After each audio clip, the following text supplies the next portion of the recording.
What's good, internet friends? Thank you so much for clicking on today's Christmas video. Today we are doing a TMI Tuesday. If you guys have never seen one of these videos before, TMI stands for too much information, and these types of videos are basically where we get down and dirty talking about things that typically people don't dive into. Don't forget to leave me a new question for the next TMI Tuesday, but today let's jump into the last questions. I have a feeling a lot of you may ask what my lip color is today, and it is the Fenty color that I hauled in my PR haul last week. I'll link the video up top here, but I really love the color. I think it glides on perfectly. It's a little bit of an oilier finish when it's going on, but it dries down quite matte. The only thing that I didn't like about it was the applicator.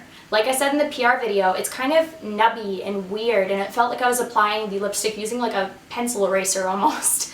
I don't know, it just wasn't my favorite application that way. So I ended up using a brush and all is good, but if my lips are a little bit crooked, that's why. Let's jump into the first question, and today that comes from Julie945, and you're asking, where did my headboard come from? This headboard behind me was custom made by 11T1 Studios. It is a couple that lives in the States, and they make beautiful handmade wooden pieces. All of this is made out of individual wood pieces, none of it's painted. So they sourced wood that was like lighter and darker and then put it all together. I love it, I think it's so beautiful, and I really recommend them. They're absolute sweethearts. Tara Michelle, you're asking, you're embarking on your biggest adventure yet and you're moving from Texas to Colorado. Any advice for starting somewhere new? Yes, I do have advice for you, and that is to put yourself out there as much as possible.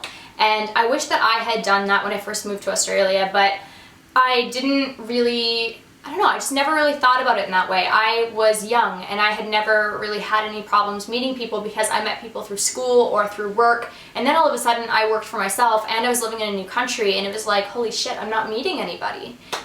So I really encourage you to try and get out there, try and join like sports clubs or I don't know, board games night, or go to a coffee shop and do some of your work on the weekends there if that's the type of job you have. Just put yourself out there where you will interact and meet people, because it's hard as an adult to meet friends and it can get really lonely and really isolated, especially when you've moved somewhere new. So I think that by really putting yourself out there and forcing yourself to be a part of your community and your new community, that you will feel much more welcomed and settled in quicker. Mel is asking, am I an organ donor? Yes, I've been an organ donor for a long time now. I think that is so important. I personally believe that once I'm no longer in my shell or I'm out of it, I have no need for my body parts. And if my body parts can help someone else live, oh my gosh, that would just be an absolute honor to be able to help someone in that way. And I feel like that would be a big thing for my family too, because you kind of live on in a way, and I think that that's just a really wonderful thing for a person to do, because realistically, as we've said before, I don't personally believe in an afterlife. I don't really care either which way, but I know that if I'm not in my body, or if I'm brain dead, or if I, you know, have no longer need of this shell, why on earth wouldn't I? I feel like it's almost selfish to not have that mentality. But to each their own, that's just my opinion. And to answer your question, yes I am. Kirsten Lamping, you're asking, why do I still use products made by companies that still test on animals? I think that's an absolutely legitimate question, and it is something that I have spoken about in a previous TMI, but years ago, and it's something that I've spoken about on Instagram stories, but obviously if you guys aren't watching that live, then you don't catch it and you don't see it. So let's address this. Please remember that this is just my opinion. It is something that I have formed due to speaking with brands that I work with and knowing a little bit about the industry and my own personal understanding of the situation. If you want to call me a hypocrite, I mean, you do you, but this is why I think the way that I do. So I think that it is absolutely ridiculous to test on animals. It's completely pointless. I don't think that there is any correlation between something reacting on an animal versus something reacting on a human. I think that that's silly. With that said, larger conglomerate brands are pouring millions of dollars into skin technology, which allows them to test their product on a non-human subject, but would still react in the way that human skin would. And personally, I think that that is a huge step forward, and I'm so excited that that is being funded because it's needed. The problem is that China isn't accepting that as scientific information. Personally, I think that the blame lies with China and its inability to get with the times and update and realize that you do not need to have such barbaric old school practices in place in order to have a product be safe. And to me, I think that it makes way more sense to put pressure on the Chinese government or on your own government to put in place animal protection laws or animal testing laws like the UK has done to basically raise understanding that this is just, it's unacceptable and it's unneeded. I think that it's absolutely admirable and fantastic that people stick to their morals about they want to have a cruelty-free routine, and I applaud that. I think that that is absolutely fantastic. But personally, I'm under the opinion that it would make more of a difference to pressure a government to not accept animal testing rather than to try and pressure a company that's trying to make money. I genuinely believe that companies will not stop selling in China even if there's a shitload of people boycotting that particular brand or that particular product, because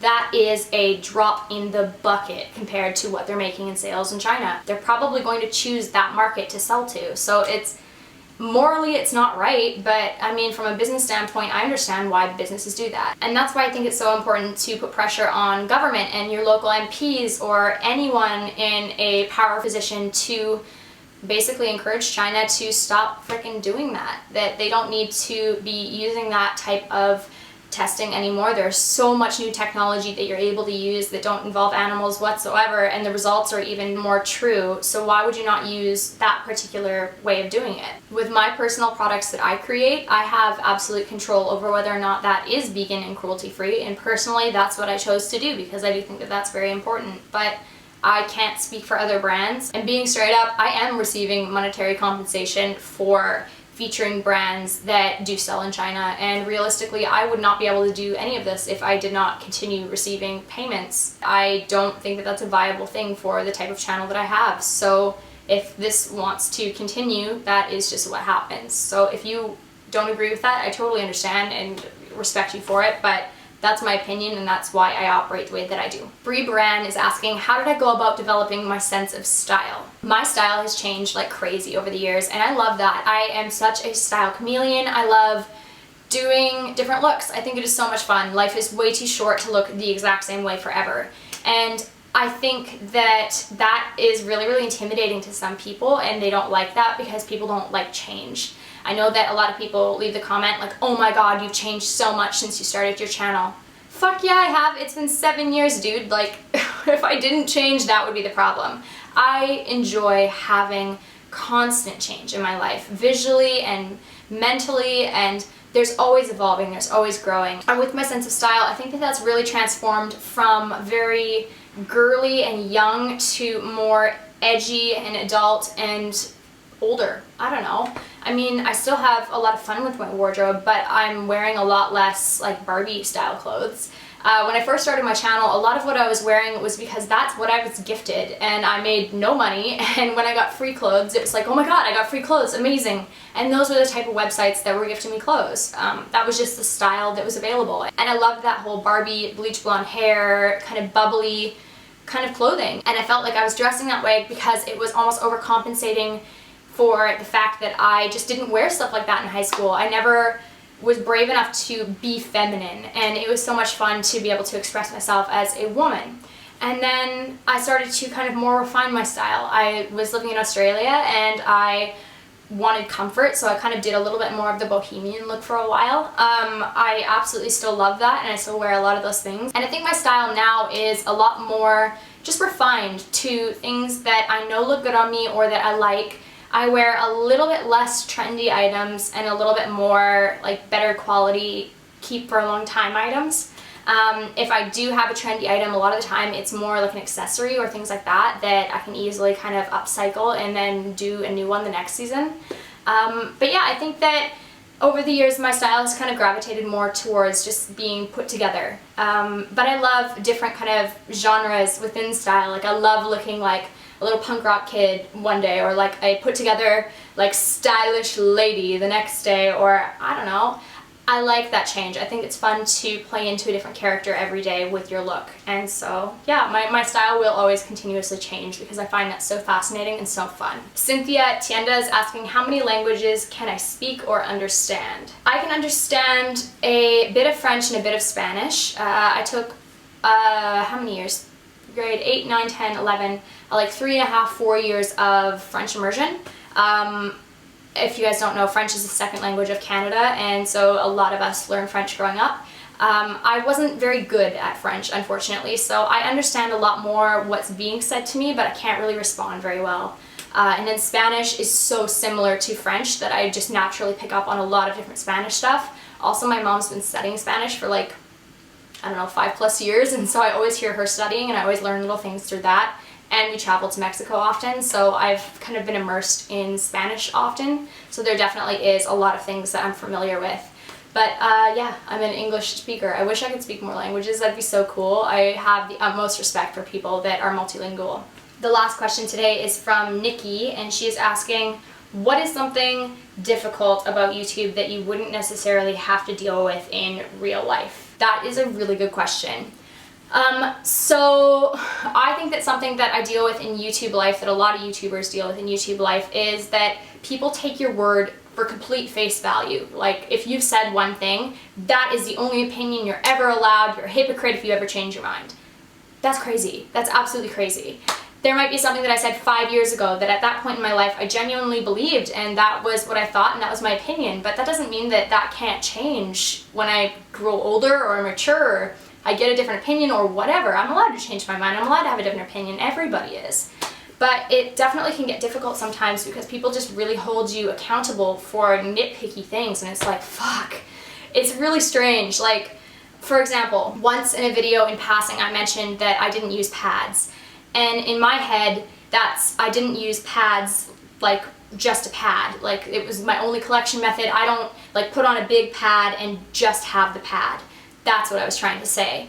It didn't mean that I didn't occasionally use panty liners, or it didn't mean that I haven't at points used a pad, or that I wouldn't use a pad if that was the only thing available. But once you've said that you don't do that and you don't necessarily explain every little meticulous detail, people just fill in those gaps for you and then call you a hypocrite because they go, well, you said this. So I get it because that's the information that I'm giving, but on the flip side, it's also really frustrating because I don't want to have to over-explain myself with every freaking thing. Like, I don't have any obligation to tell you that I bleed just into one particular product, but I don't know, it's such a strange thing. People are just so quick to go, well, you said this, and I totally do understand and I get it, but I also think that there needs to be a lot more common sense in the way of, we're human, we change, we make different decisions daily. We might be creatures of habit, but that doesn't mean that habit might not change as we grow. So that is definitely something that I think we deal with a lot more on YouTube than in real life, because in real life I think people just take into account that you're a human. YouTube, you guys just see me on the screen, there's a lot of people that are rude and awful and hateful and they don't give a shit because they don't see any, I guess, repercussion from that. Whereas if you're mean to somebody in real life, like, that can cause trouble, you know? I don't know, it can cause drama, it can cause just feelings of unrest where there's no consequence for saying something mean on YouTube. So I don't know, it's a very strange thing. It's something that I don't think I'll ever get used to. I just think that people need to realize that YouTubers are human.